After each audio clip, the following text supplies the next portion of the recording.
Hello viewers, welcome back to my channel. मेरी YouTube family कैसी है। आज यूडिया किचन में बनने जा रहे हैं मटन टिंडे।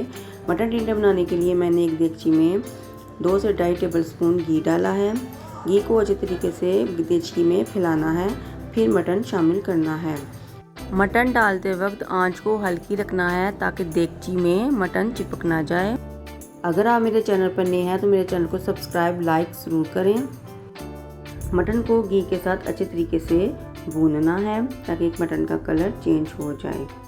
मटन की अच्छे तरीके से बुनाई करनी है ताकि मटन में से जो पानी है वो खुश्क हो जाए। मटन में से पानी निकल आया है। मैं इसकी तेज़ आंच करके इसकी अच्छे तरीके से बुनाई करूँगी। मटन भुन चुका है। अब इसमें मैं 1 टुकड़ा अदरक का, 10 से 15 कलियाँ लहसुन की, 2 हरी मिर्चें कूट कर वो शामिल की हैं और इसे मटन के साथ अच्छी तरीके से मिक्स करना है ताकि मटन भी अच्छी तरीके से भुन जाए और अदरक लहसुन का पेस्ट भी भुन जाए। अब इसमें मैंने 2 मीडियम साइज़ के प्याज स्लाइस करके वो शामिल किए हैं। प्याज डालकर भी मटन की अच्छे तरीके से बुनाई करनी है ताकि प्याज का पानी भी खुश्क हो जाए। अब इसमें कुछ स्पाइस शामिल करते हैं। 1 टेबल स्पून नमक, 1 टेबल स्पून लाल मिर्च, आधी टीस्पून हल्दी, आधी teaspoon paprika powder, 1 table spoon भरकर धनिया पाउडर, आधी टीस्पून साबुत ज़ीरा। आप ज़ीरे का पाउडर भी इस्तेमाल कर सकते हैं। इसे अच्छे तरीके से मिक्स करना है और मसालों को भी गोश्त के साथ अच्छे तरीके से भूनना है। देखें, गोश्त के साथ मसाले भी भून चुके हैं। जब मसाले भुन जाएं, अब इसमें मैंने 2 मग गर्म पानी शामिल किया है ताकि गोश्त जल्द गल जाए। इसे मिक्स करना है और ढककर गोश्त को 80% तक पकाना है। देखें, गोश्त में अभी पानी बाकी है। इसे मिक्स करना है और इसमें मैंने 3 अदद काट कर टमाटर शामिल किए हैं।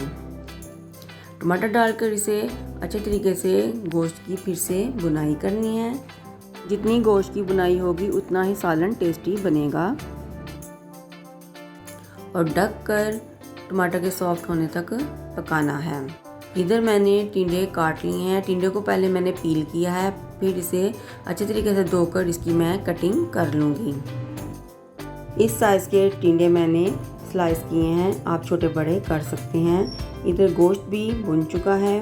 अब जो गोश्त में टमाटर हैं इसे मैं मिक्स करूँगी और थोड़े से टमाटरों को मैं मैश कर लूँगी।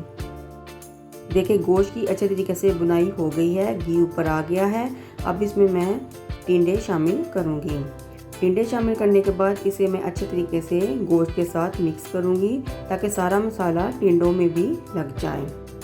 अब फिर से इसमें मैंने 2.5 मग गर्म पानी शामिल किया है ताकि टिंडे भी सॉफ्ट हो जाएं और जो गोश्त 80% कुक हुआ है वो फुल डन हो जाए और ढककर टिंडों के सॉफ्ट होने तक पकाना है।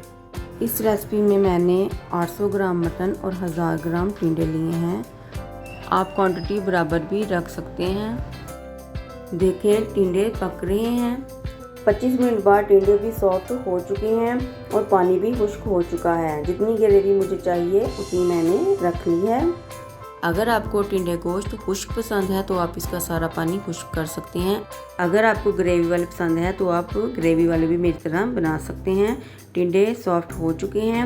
अब मैं इसे थोड़ा सा मैश करूँगी। टिंडों को मैं ऐसे ही रखूँगी।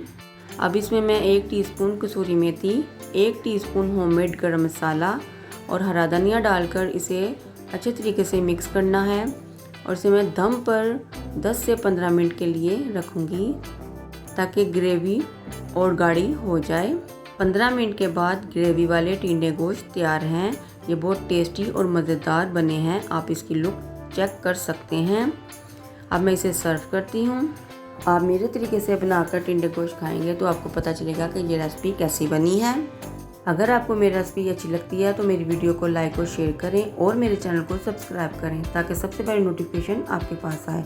आप कमेंट में बताएं कि आपको टिंडे गोश्त की रेसिपी कैसी लगी है। आप अपनी दुआ में याद रखें। शुक्रिया।